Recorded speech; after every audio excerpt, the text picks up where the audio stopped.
Ang pangarap nako sa akong anak nga maka-eskwela, bahala na kuan balangoy among pagkaon o kamote.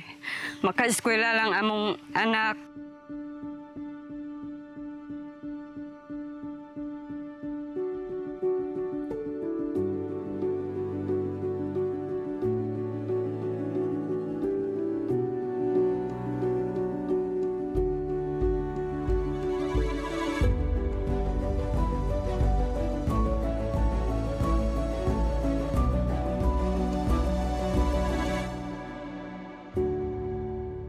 Si Melvin M. Landas.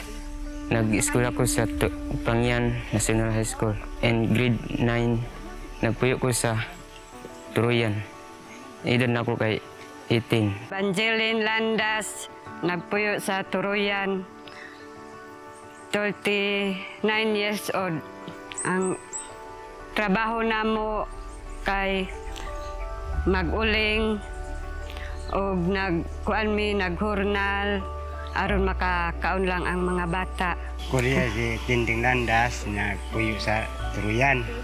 Ang trabaho na ako, marag ako mag-uling, mag-hurnal, aron makabuhi mi sa among anak, aron makapa-eskwela mi.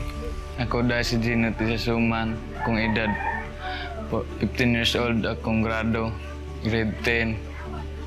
Nagpuyo ko sa Purok Pangyan, Tamugan, Malog District, Davao City. Nag-eskwela ko sa Pangyan National High School. Ako si Rina, Tambi sa Suman, nagpuyo sa Pangyan Tamugan, Marilog District.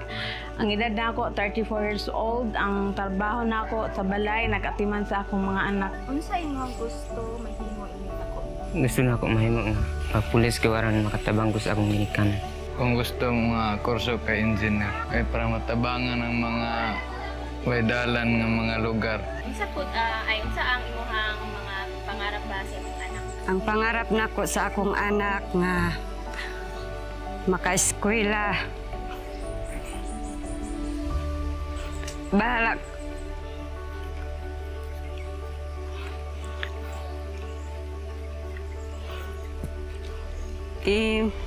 na mawala. Bahala na kuan balangoy among pagkaon o kamote. Maka-eskwela lang among anak. Mana kong pangandoy nga grado sila nga kuan. Bisag usahay walay balon sila, ako lang sila sundoon og kuan kanang pagbaon nila dito sa eskwelahan. Karon makakaon lang sila. Kamot gani ko manguling aron ako ikasuporta sa akong anak. Aron maka-eskwela sila. Nay pangbalon, pang-recess. Nay mga anak ko sa akong mga anak. Kanikom na ko nga maka-eskwela gina sila. Aron na ko siya grado. Di parehas ako wala ko pa eskwela sa akong ginikanan. May grado. Pangandoy na ako para sa akong mga anak, ma'am, nga makahuman sila sa ilang pagtuon.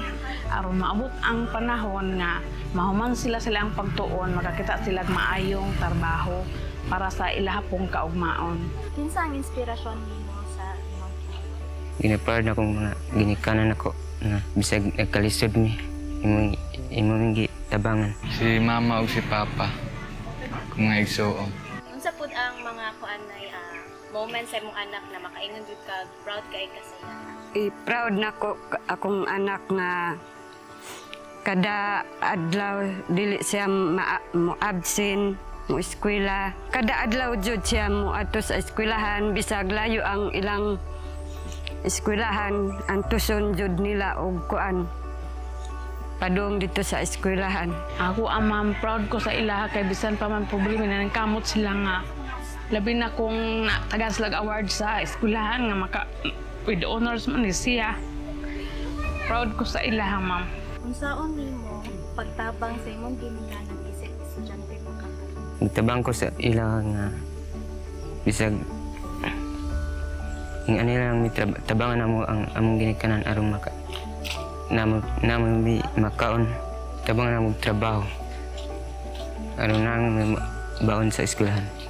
pag naibakante nga adlaw, mutabang ko sa kang papa parang makuha na madali yung trabaho na magkwarta mi dayon. Unsa pa pud ang mga lesson na gusto pa ninyo makatun po sa inyong mga anak na mahibilin din ninyo para pagdako niyo kay makuan gyud na madala nila pagdako?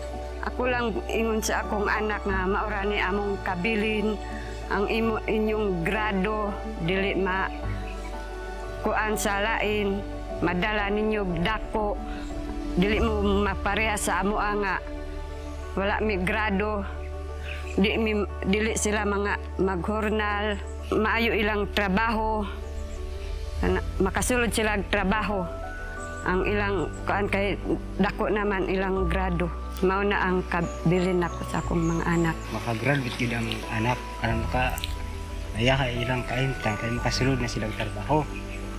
Ka-abroad ba? Basta kay makagraduate gid sila. Ang matudlon ako sa ilang ma'am nga naa sila ay maayong pamatasan ug morespeto sila sa respeto sa ilang siya sa magulang nilang edad o kabalo sila mo tabang sa ilang isig katao. Daghan salamat kaayo ma'am sa panalangin. Salamat.